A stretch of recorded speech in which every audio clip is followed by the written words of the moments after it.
축복합니다. 우리 만일 한인연합교회 모든 예배자 여러분, 우리의 삶을 사는 한 걸음 한 걸음마다 천국인의 승리가 우리 모두에게 있기를 주의 이름으로 축복합니다.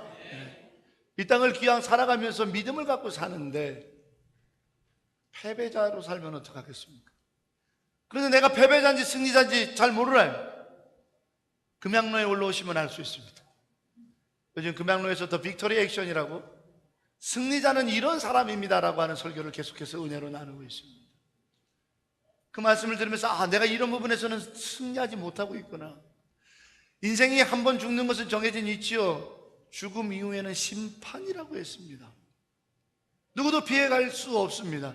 그 자리에서 승리자인지 패배자인지가 결정이 나겠지만, 그러나 리트머스 종이같이 이것이 산성인지 알카리성인지 가늠해 볼 수 있는 신앙인의 행동, 모습, 삶이 있습니다. 그것은 성경에 기록되어 있는 내용입니다. 내가 이렇게 살고 있다면 나는 승리자인 거예요.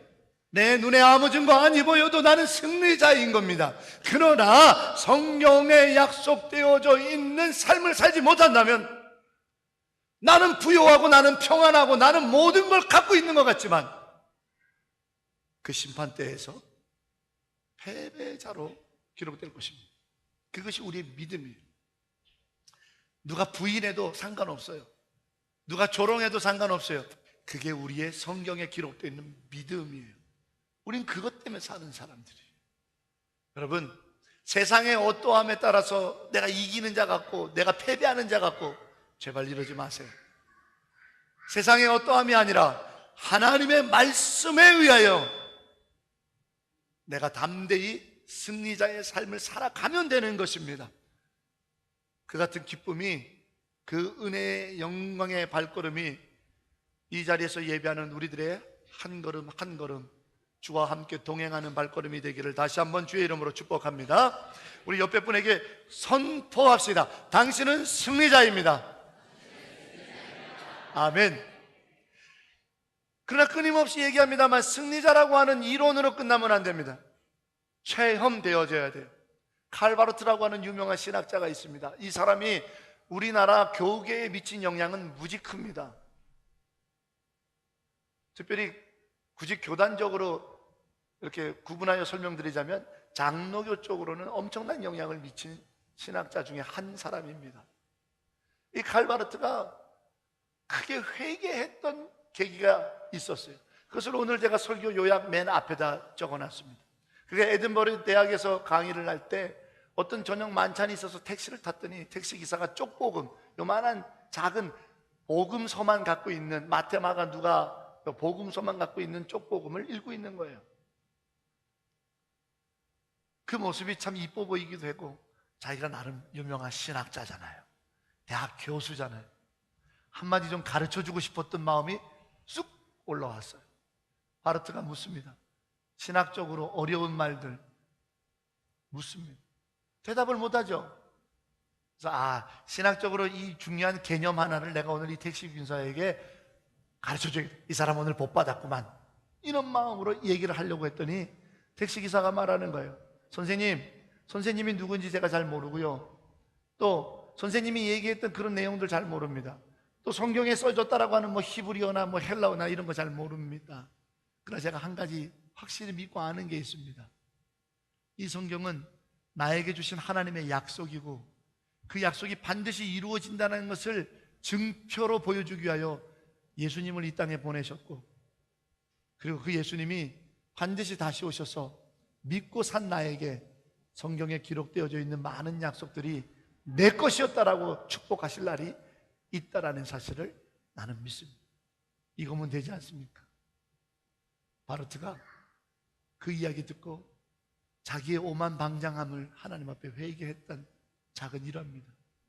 그래서 그때부터 그가 정말 신학이라고 하는 것은, 우리가 공부하면서 성경에 대해서 연구한다는 것은 대학에서 강의를 하고 지식을 뽐내고 무슨 학문을 세우기 위한 것이 아니고 하나님의 약속인 성경 말씀이 내 삶에서 체험되어질 수 있도록 돕는 길이 되어야 되겠다라는 분명한 회개와 자기 노선을 정했던 사건입니다.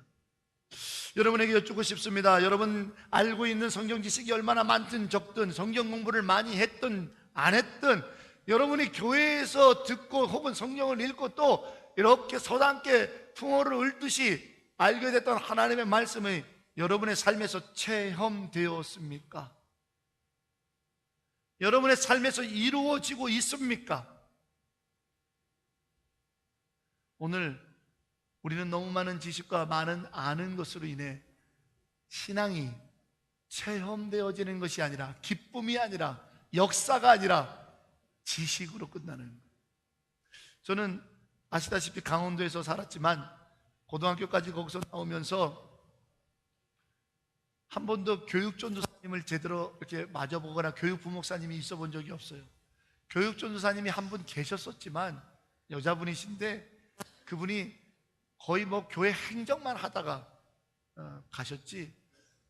그래서 그냥 중고등부를 우리는 청년부라고 부르지만 학생부라고 불러서 교회 내 신앙의 연수가 깊은 안수 집사님이 학생부장에서 설교하셨습니다. 근데 그분이 학력이 중퇴입니다. 중학교를 졸업을 못 하셨어요. 근데 그분이 아는 건, 농사하시면서 할 줄 아는 건 뭐냐면 성경 읽고 외우고 기도하는 일이에요. 그래서 우리는 수련회가 뭐였냐면 청년부들 막 비전 트립 보내고 청소년부 막 비전 트립, 너무 좋은데, 코스타하고 좋은데, 저희는 잘할 때 여름 수련회가 뭐냐면 짐 싸 그러면 애들이 딱 이골이 났어요. 쌀 사고, 쌀 싸고, 코펠, 뭐 담요 이런 거 탁 해서 어디 가냐, 기도원 가는 거예요. 중학교 3학년 때 수련회가 4박 5일 하늘산 기도원 가는 거였어요. 와서 막 집회하고 뜨겁게 기도하고. 근데 이 학생부장 안수 집사님이 보시기에 좀 부족했나 봐요. 저녁 집회 다 끝나고 다 기진맥진해서 저녁 9시쯤 10시쯤 각자 자기 숙소 또는 텐트로 이렇게 들어가는데, 가자마자 씻지 말고 전등, 랜턴하고 그다음에 수건 그리고 물 하나씩 들고 나오라는 거예요. 산기도예요, 산기도. 하늘산 꼭대기에 밤에 그 비치고 올라가고 산기도를 한 3시간 넘게 12시까지 막 넘게 부르짖고 은혜 충만. 저도 거기서 방언의 은혜, 하나님 만나는 은혜, 거기서 막 회개했던 그 뜨거운 눈물과 콧물에 하나님을 만나는 감격스러운 일들을 맛봤어요. 그리고 신나서 내려오는데 이 촌놈들이 너무 신나는 거야. 이런 은혜가 어디 있느냐면 너무 막 날아갈 것 같아. 깃털같이 가벼워요. 방방 뛰는 거예요. 막 뛰면서 찬송 부르고 나 구원 받았네 할렐루야 막 이러면서, 뭐 중학생들이 말이죠. 그러고 막 뛰어 내려오다가 제 친구 한 놈이 좀 까부는 게 도가 지나쳐서 야 나도 이제 구원 받았다 할렐루야 하고 붕 날았어요. 그리고는 자기 눈에는 바위라고 보여져 있는 곳에 떨어졌는데 그게 바위가 아니라 하늘산 기도원에 왔던 어느 분들이 텐트 치고 자던 그 텐트에 떨어진 거였어요. 우리는 구원받은 기쁨으로 할렐루야 하고 뛰었지만 그 안에 주무시고 계시는 분은 주님 오시는 날인 줄 알았던 거죠. 안에 무슨 뭐 코페리고 이런 게 무너지느라고 따당부당탕탕 으악 막 주여 뭐 난리가 아니었어요. 막 인사드리고 사과했던 기억이 납니다. 기쁨, 그 기쁨이 여러분에게 아직 있습니까? 내가 예배 드릴 때 야 내가 정말 천상의 하나님 품 안에 있구나라고 하는 위로와 기쁨이 여러분 안에 지금도 체험됩니까? 찬송을 부를 때 이거는 천상에서 나오는 소리. 왜 그런 거 있잖아요. 훅훅 이거는 입으로 나는 소리가 아니야. 뭐 이런 코미디가 있잖아요. 우리가 찬송을 부를 때 이거는 우리들의 찬송이 아니야. 하나님이 영광을 받으시는 하늘로부터 입는 기쁨이야 라고 하는 찬송의 기쁨이 아직 살아계십니까? 전에는 예배당에 오면 장로님, 집사님 사람들이 만나는 것만으로도 너무 기뻤어. 우리가 서로 교회에서 만나는 그 기쁨이 여전히 살아있습니까?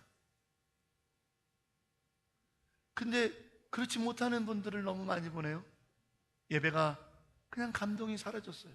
주님의 임재의 예배인지 아닌지 몰라요. 전에는 예배 가려고 준비하고 어떤 옷을 입고 갈까 일찍부터 준비하고, 이제는 예배 그냥 가는 거예요. 찬송 그냥 부르는 거예요.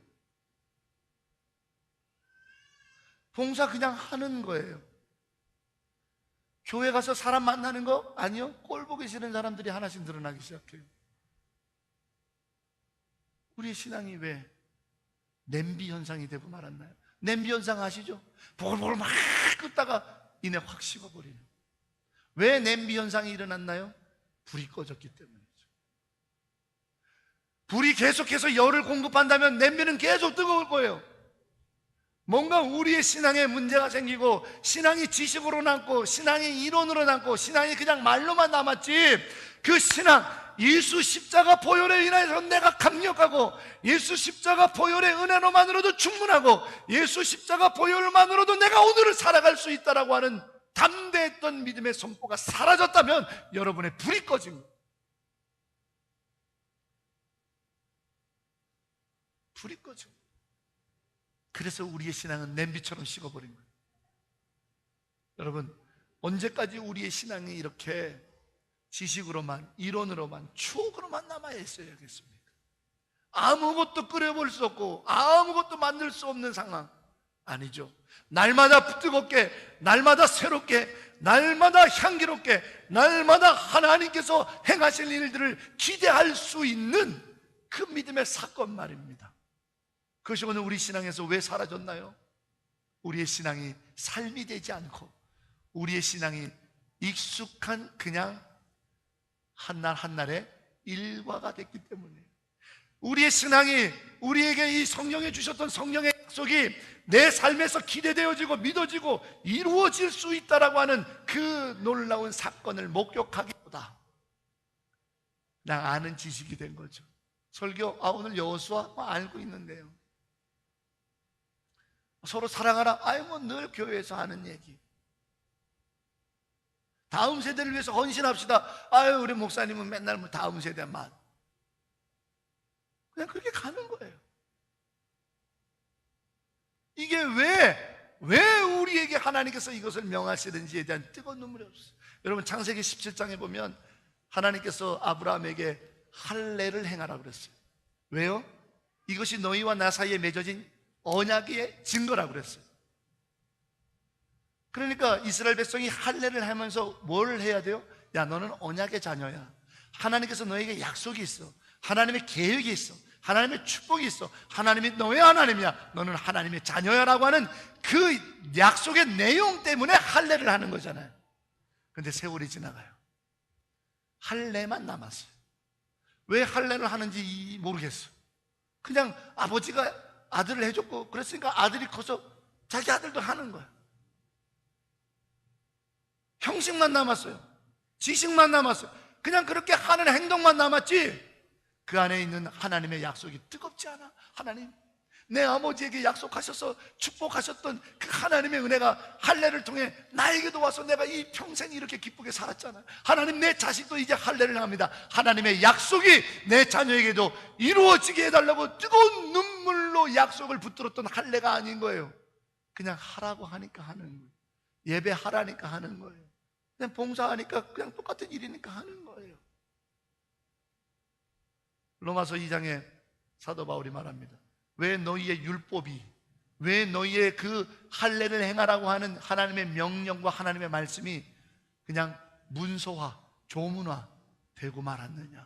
왜 생명이 없냐면, 종이 쪼가리에 써놓은, 왜 종이 쪼가리에 써놓은 글자가 돼버렸냐 이 말이에요. 왜 역사가 안 일어나냐 이 말이에요. 율법을 지키는 데에. 그러니 너희는 이제 쓸데없는 할례, 무익한 할례를 하지 말고 마음의 할례를 행하라. 이것이 사도 바울이 말하고 있는 거란 말이죠. 그렇습니다, 여러분. 신앙은 구력으로 하는 거 아닙니다. 몇십 년 믿어온 구력으로 하는 게 신앙생활 아니에요. 신앙은 세상에서 가지고 있는 지식으로 하는 거 아니에요. 교회 왔더니 뭐 똑같네. 세상에서 했던 배운 거 갖고 뭐 이렇게 하면 되겠네. 이게 신앙생활 아니에요. 신앙생활은 조금 무식해도, 신앙생활은 조금 거칠어도, 신앙생활은 조금 내가 보기에는 이해가 안 가도 하나님의 말씀을 붙들고 그 말씀대로 살아내는 게 신앙생활이에요. 그럴 때 하나님이 도우시는 거예요. 그럴 때 하나님의 역사가 있는, 이거를 우리는 하나님의 약속이라고 부르는 거지요. 이 같은 하나님의 약속이 우리의 신앙생활, 우리의 삶에서 체험되어지는 기쁨과 간증이 차고 넘치는 우리 교회이기를 주의 이름으로 축원합니다. 자, 옆에 분 보세요. 이렇게 축복합시다. 당신의 삶은 간증 덩어리입니다. 아멘. 어떤 간증요? 하나님의 말씀을 믿고 이룬 그 생명의 간증 말입니다. 오늘 성경 본문은요, 여호수아가 장군이잖아요. 대장군. 아주 뭐 별 4개 5개 딱 진두지휘, 그 엄청난 군대들, 백성들을 말 한마디로 착착착착 지휘했던 장군이잖아요. 전쟁을 치러냈잖아요. 이겼잖아요. 그리고는 오늘 제비를 뽑아서 12지파의 땅을 분배하고 이제는 같이 모여서 살지 못하는 순간이 온 거예요. 여태까지는 같이 모여서 살았잖아요. 같이 모여서 살았대요. 고센 땅에서 노예 생활하면서 그래도 같이 한 군데 군락을 누리면서 살았어요. 광야에서 흩어지면 죽으니까 그 가운데 있는 성막, 하나님의 지성소를 중심으로 똘똘 뭉쳐서 살았어요. 그러다가 이제는 전쟁이 끝나고 각자 보이지 않는 곳으로, 먼 곳으로 흩어지게 됐잖아요. 근데 더군다나 여호수아는 늙었다고 오늘 성경은 기록하고 있어요. 여호수아가 고민하고 하나님 앞에 기도합니다. 하나님, 저는 이제 늙어서 하나님께 갈 때가 됐어요. 그리고 이 백성들은 각각이 흩어지게 됐나요? 하나님이 주셨던 그 말씀, 하나님이 주셨던 약속을 저들이 영원토록 기억하고 잊지 않기 위해서는 어떻게 하면 좋을까요? 하나님 앞에 묵상하다가 여호수아가 하나님이 주신 음성과 지혜를 듣고 오늘 23장 우리가 한 일을 행하는 거예요. 뭘 했죠? 각 지파의 대표들을 부른 겁니다. 지도자들을 부른 거예요. 장로들을 부른 거예요. 영향력 있는 사람들을 부른 거란 말이에요. 다 부른 게 아니에요. 다 부른 게 아니에요. 지도자들을 불렀다고 오늘 성경은 써져 있어요. 지도자들이 또 무슨 명령을 내리려고 그러나? 또 무슨 전쟁이 있나? 하고 잔뜩 긴장하고 여호수아 앞에 각 12지파의 대표가 되는 영향력 있는 지도자들이 쫙 모였어요. 자, 여기서 우리는 한 가지 기억할 것이 있어요. 여러분, 이 지도자들을 불른 이유가 뭐나요? 우리가 이제 그 성경을 통해서 펼쳐보겠지만, 너희가 먼저 본을 보여서 이스라엘 백성, 너희 주변에 있는 자들이 하나님의 살아계심과 우리를 위해서 싸우신 하나님, 우리에게 땅을 주신 하나님, 우리에게 복을 주신 하나님의 약속을 기억하게 하라. 너희가 본을 보여라. 이것 때문에 부른 거거든요. 지도자들을 먼저 본을 보이라는 거예요. 하나님의 약속이 있다라는 사실에 삶을 본을 보여서 네 주변에 있는 자들이, 너를 따르는 자들이 하나님 약속 붙들어 이겠다라는 사실을 깨닫게 알게 하기 위하여 너희들은 본을 보여라. 자, 부름받은 자들이 누구라고요? 지도자들요. 여러분의 가정의 지도자들이 누굽니까? 바로 여러분들이죠. 이 얘기는 교회 장로님들이 듣고 목사님들이 들어야 되는 얘기구나. 천만에. 여러분의 가정의 지도자들은 여러분이잖아요. 엄마, 아빠 여러분이잖아요. 여러분이 지금 부름받아 와 있는 거예요. 왜? 네가 먼저 하나님의 약속의 본을 보이라는 거예요. 교회의 지도자들은 재직들이잖아요. 서리집사 여러분 재직이잖아요. 권사 여러분 재직이잖아요. 안수집사 여러분 재직이잖아요. 우리 장로님들 재직이잖아요. 부름받았어요. 우리가. 왜요? 먼저 본을 보이라는 거예요. 그럴 때 우리 교회의 모든 사람들이 하나님은 살아계시고 하나님의 약속은 있고 하나님은 우리를 위하여 싸우시는 분이고 하나님이 우리에게 땅을 차지하게 하시는 분이구나, 하나님의 약속을 믿게 된다는 거예요.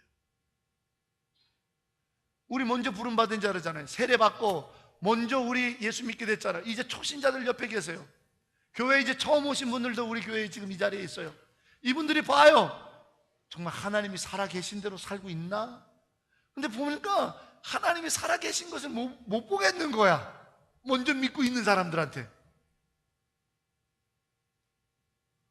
그러니 하나님의 약속이 깨져버리고 사라져버리는 거예요. 그래서 지도자를 불렀어요.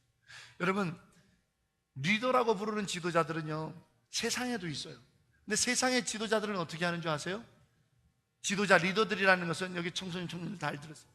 지도자, 리더라고 하는 사람은 영향을 미치는 사람이 누구에게? 그 공동체에게 혹은 사람에게, 타인에게 영향을 주는 사람이 지도자예요. 리더예요. 부모의 영향에 의해서 자식들이 엄청나게 달라지잖아요.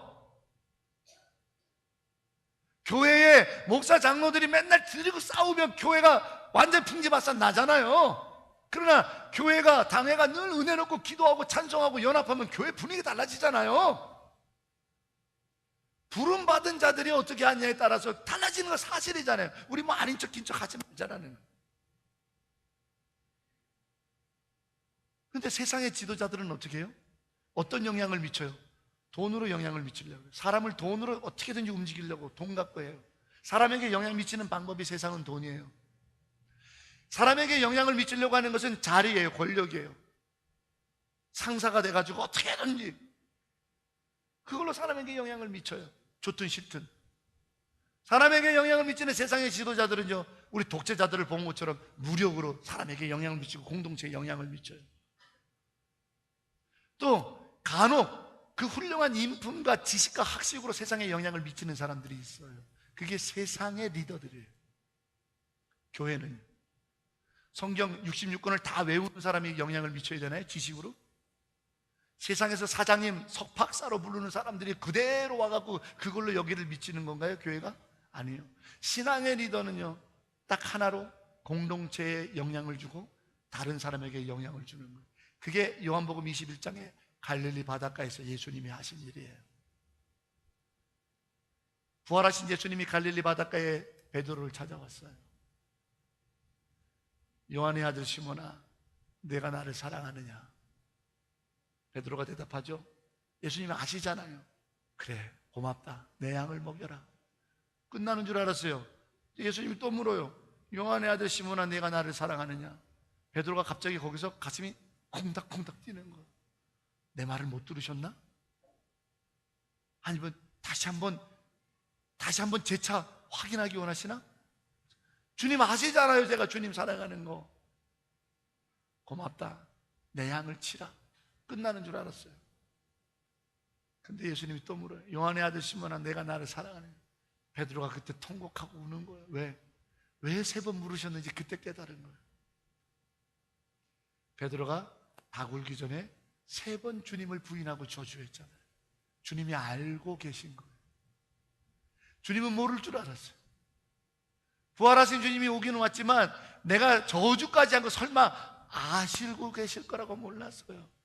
내가 예수님을 부인하고 배반한 거 그것까지는 알는지 모르지만 3번씩이나 내 쳤단 사람 모른다고, 내가 저런 사람 하면 손에 장을 지지하면서 저주하고 퍼부었던 그 나의 나약한 모습을 알고 계셨다라는 사실을 깨닫는 거예요.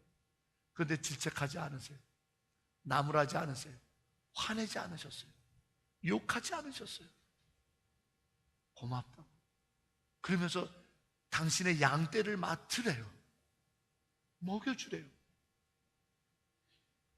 베드로는 그때 마음이 움직인 거예요. 결단한 거예요. 뭐 때문에? 예수님의 사랑 때문에. 이게 진짜 신앙의 리더예요. 품어주고 이해해주고 용서해주고 보다듬어주는 거. 그래서 부름받은 거예요. 그래서 예수님께서 요한복음 13장 34절 35절에 명령하셨어요. 서로 사랑하라. 너희가 서로 사랑하면 이로써 누가 뭐를 알리라? 세상 사람들이 너희가 내 제자인 줄 알리라는 거예요. 이게 신앙의 리더인 거예요. 돈 갖고 영향 미치려는 거 아니에요. 교회가 돈 갖고 무슨 구제 사업 많이 해갖고 세상에 사랑을 전한다. 필요하죠. 그러나 그게 아니에요. 본질은 교회가 무슨 연합해가지고 국회의원 막 우리 교회 장로님이 국회의원인데 뭐 우리 교회 장관이 있는데 거기에 좀 얘기해갖고 그 권력을 해서 막 없는 길도 내고 뭐 안 나오는 허가, 이게 교회가 할 일이 아니에요.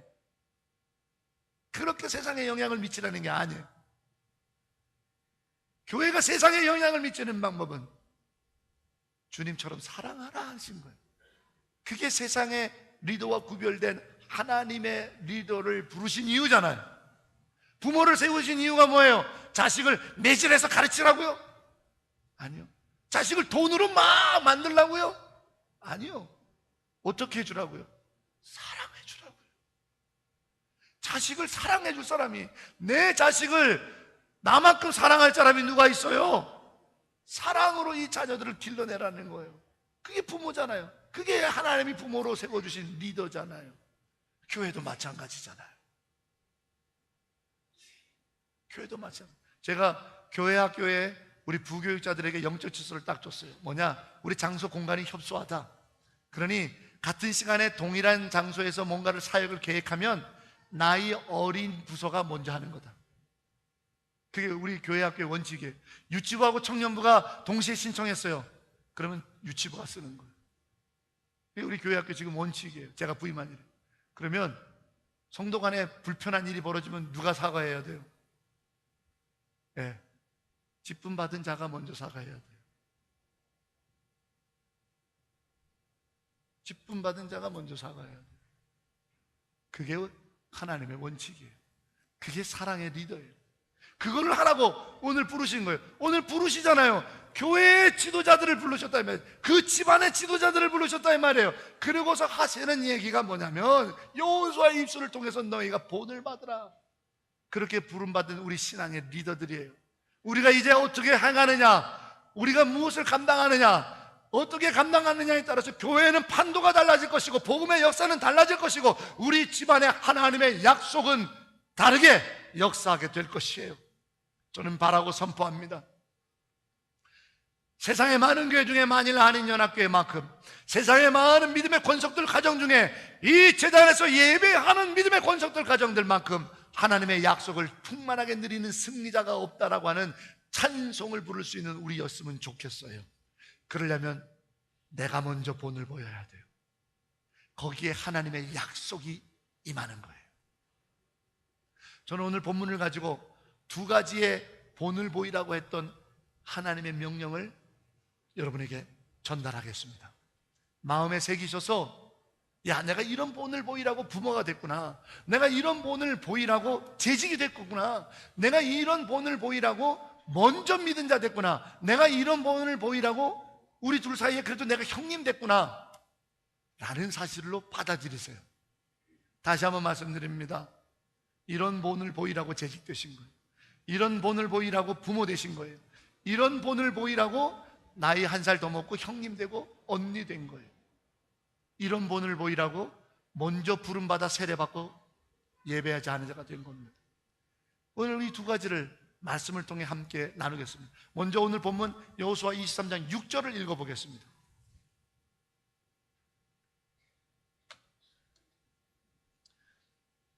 (23장 6절) 우리 다 같이 한 목소리로 읽어주십니다. 시작.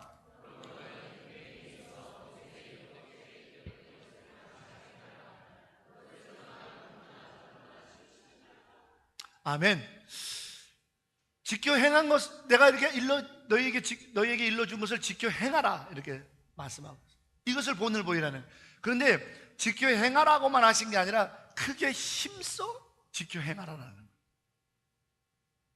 내가 너에게 준 율례, 율법들, 그리고 우상을 섬기지 말라, 그 가증스러운 이름으로 맹세도 하지 말라, 그들 속으로 들어가지도 말라 했던 이런 명령들을 지켜 행하라는 거예요. 그게 본을 보이라는 거예요. 그런데 크게 힘써 지켜 행하라는 거예요.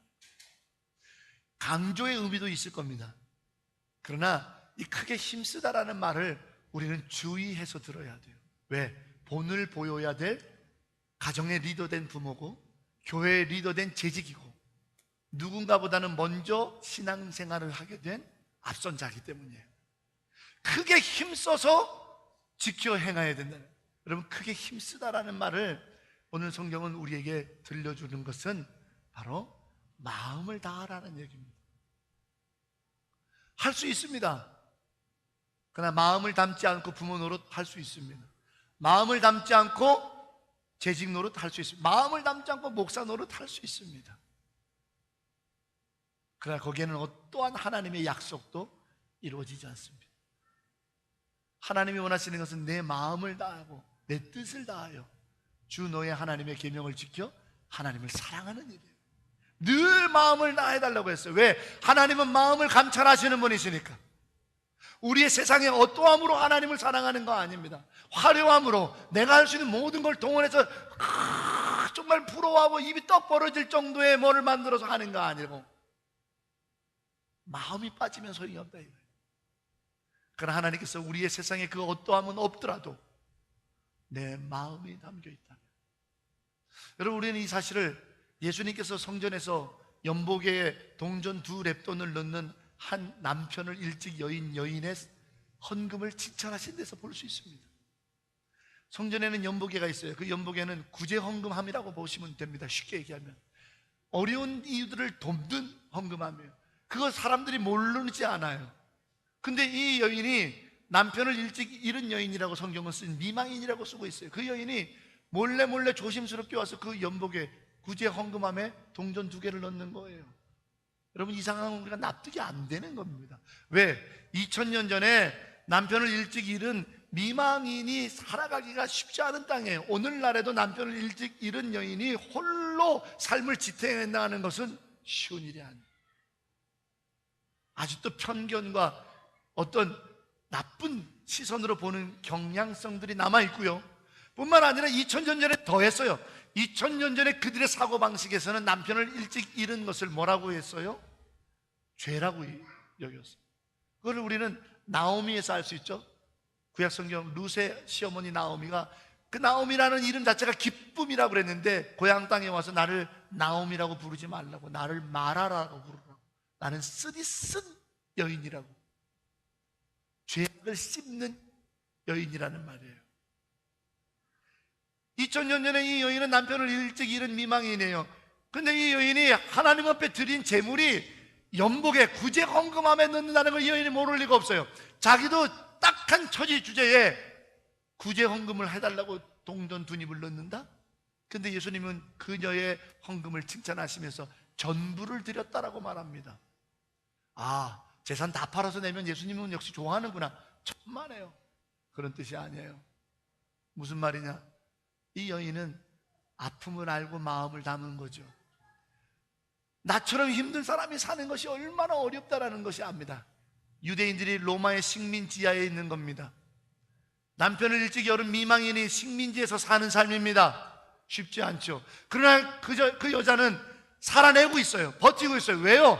그 여가 성전에 찾아왔다는 사실에 주목하십시오. 예배당에 왔다라는 거예요. 교회에 왔다라는 거예요. 예배하면서 사는 거예요. 하나님 때문에 살고 있는 거예요. 그 여자는 하나님, 나는 남편을 일찍 잃고 미망인으로 이 땅, 식민지의 땅에서 나 혼자 너무 삶이 괴롭고 힘들지만 하나님이 주신 위로로 나는 살아내고 있잖아요. 하나님, 이 작은 것들입니다. 나처럼 삶의 희망을 잃고 살아가는 사람들에게 하나님이 만나주시는 귀한 예물 되기 원합니다. 마음을 담은 크게 힘쓰는 거예요. 그래서 예수님께서는 그녀의 헌금을 칭찬하셨던 거예요. 여러분, 우리는 그 본을 보여야 돼요.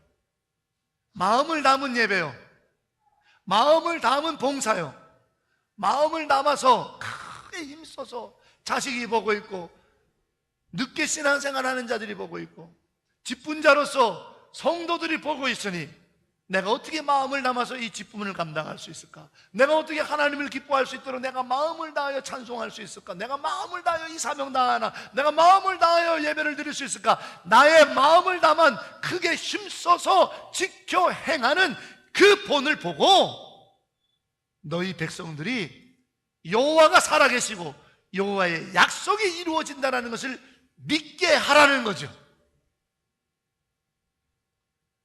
우리 재직답게 삽시다. 사명자답게 한번 해봅시다. 그럴 때 하나님의 약속이 차고 넘친다고 말씀하시는 거거든요. 사랑하는 여러분, 하나님이 원하시는 것은 천천의 순양과 만만의 기름이 아니잖아요. 미가서에 기록되어 있잖아요. 내가 천천의 순양을 기뻐하랴? 내가 만만에 넘치는 기름을 아니냐 역겨웠어. 내가 원하는 것은 내 마음이라고요.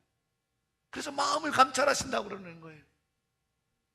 사랑하는 여러분, 예배를 한 번 드리더라도, 봉사 작은 걸 하나를 하더라도 기쁨으로, 감사함으로 마음을 담아서 지켜 행하심으로 인하여 여러분의 그 크게 힘써 행하는 여러분의 본을 통해 자식들이 하나님의 약속을 믿고 우리 교회에 하나님의 약속이 차고 넘치고 하나님의 약속은 반드시 이루어지는 간증의 기쁨들이 차고 넘치는 교회의 지도자들, 가정의 지도자들, 믿음의 앞선 자들이 우리가 되기를 주의 이름으로 축원합니다.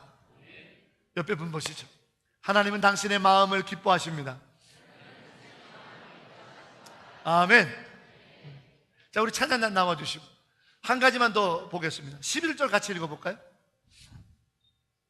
오늘 보면 여호수아 23장 11절 우리 다 같이 한 목소리 읽겠습니다. 시작.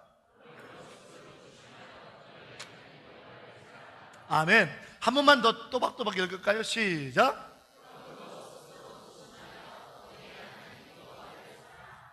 아멘. 여호와 하나님을 사랑하라. 아멘. 여호와 하나님을 사랑하라. 아멘. 여호와 하나님을 사랑하라. 아멘. 네. 근데 여러분, 오늘 본문이 자세히 보세요. 막 이해가 되시나? 여호수아가 무슨 국어 공부를 제대로 못한 사람 같아요.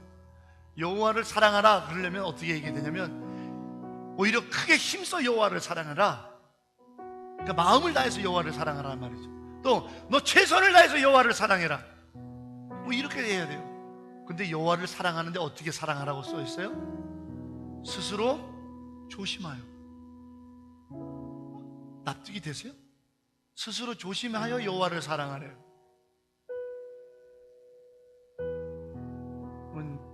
내가 까짓거 예배 드려주지 뭐.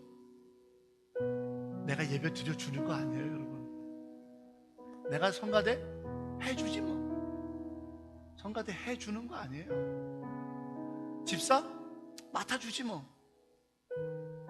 여러분이 맡아주고 싶어서 집사 맡은 거 아니에요. 아이, 그 봉사 뭐 한번 도와주지 뭐. 여러분이 그냥 도운 거 아니에요. 헌금 청년들 간다는데 좀 주지 뭐. 천만에요. 착각하지 마세요. 그래서 여호와를 사랑하는 것을 스스로 조심하라는 거예요. 내가 하나님을 사랑해 주는 것처럼. 아니요, 우리는 사랑할 줄 모르는 존재입니다. 사랑은 하나님의 거예요. 하나님이 사랑이세요. 하나님이 나를 사랑해 줬기 때문에 내가 그 사랑을 알고 서로 사랑할 줄 아는 거예요. 착각하지 마세요. 내가 예배 드려주지만 오지 마세요. 내가 봉사해 주지만 하지 마세요.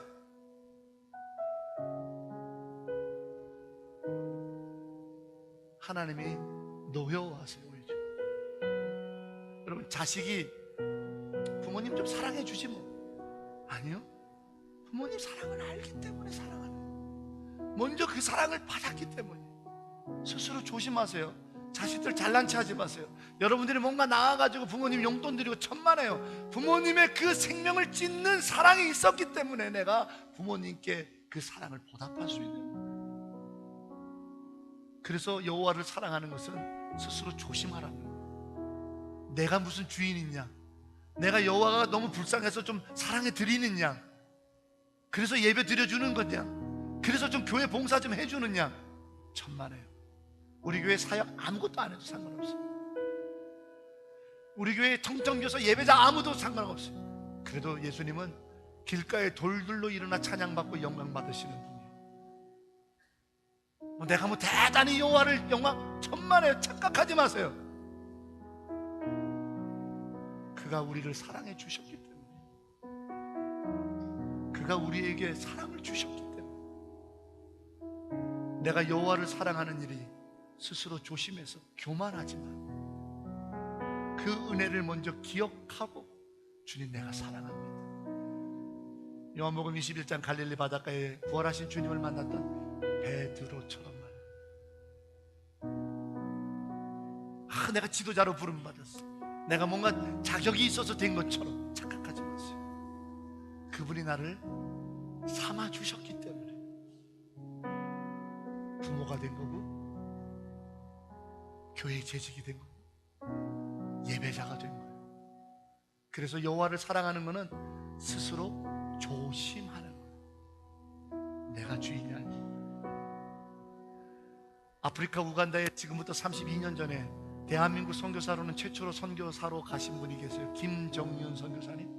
여자분이십니다. 간호사 출신 독신입니다. 그분의 일대기를 최근에 듣게 됐어요. 32년 전에 우간다에 갔더니 전부 다 에이즈 환자, 다 나병 환자, 뭐 어디 불구, 너무 많은 병자들이 널려요. 피고름. 가자마자 뭐 어떻게 해볼 새도 없이 피고름을 짜대고 환자들을 고치고, 그리고 치료하다가 언제 잠들었는지 모르고 푹 잠들고, 젊은 날 그 삶을 32년 해요. 어느 날 이런 생각이 들더래요. 야, 내 주변에 나를 찾아오는 환자들도 이렇게 많은데 찾아오지 못한 환자들은 떨어져 있는 부족마다 얼마나 많을까. 그래서 하나님께 간구해서 중고차 털털대는 거 샀대요. 굴러가는 것이 감사한 차래요. 그 얘기 뭐예요? 뭐 이게 정확한 표현인지 모르겠지만 그 쿠션 쇼바도 없는 거죠. 그러니까 충격을 다 먹는 거예요. 그런 차 하나에다가. 그리고 그 트렁크에다가는 일용할 양식 넣고 또 가서 나눠줄 양식, 자기 한 번 나가면 뭐 일주일이고 한 달이고 돌아오니까 자기 먹을 양식, 텐트, 그리고 의약품들 싣고는 좀 같이 가자고 하니까 아무도 안 가더래요. 그 위험한 데를 왜 가냐고 아무도 안 가더래요. 혼자 그 여자분이, 선교사님이 운전을 하고, 길이 없는 거죠. 그냥 가니까 길이에요. 물퉁물퉁 가서 한참간 마을 하나 나와서 그들을 먹여주고 치료해주고 예배드려주고 기도해주고 또 울퉁불퉁. 이걸 32년 동안 한 거예요. 아프리카 우간다 땅에서 32년 동안 그 일을 하고 났더니 남은 거는 뭐냐?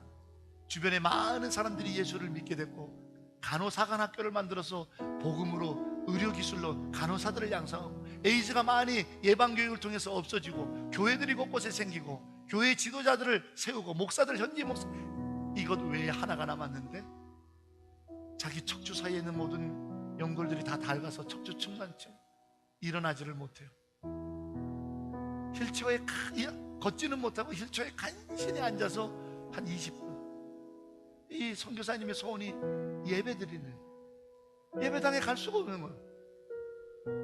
누워만 있어요. 침대를 들고 예배당 가기는 너무 죄송스러운 거예요. 그 소식을 듣고 한국의 CGN 온누리 TV에서 위성 접시를 달아주면서 거기에 채널마다 예배 나오고 간증 나오는 그 기독교 방송을 틀어주기 위해서 아프리카에 갑니다. 그리고 근데 누워있는 이제 연로하신 선교사님에게 인터뷰를 했더니, 선교사님이 TV가 나오는 거예요. 예배가 나오는 거 보면서 너무 좋아하고 울면서 32년 만에 TV를 처음 본대요. 근데 그게 예배 드리고 말씀 듣는 장면이라고 너무 좋아하면서 울면서 선교사님 하시는 얘기가, 하나님이 처음에 이 땅에 보내주셨을 때 너무 귀한 땅에 귀한 사람들을 만나게 해주셔서 정신없이 신나게 32년을 이리 왔는데 자기는 너무 감사한 것뿐이에요. 왜? 하나님이 이 길을 올 수 있게 하셨기 때문이라.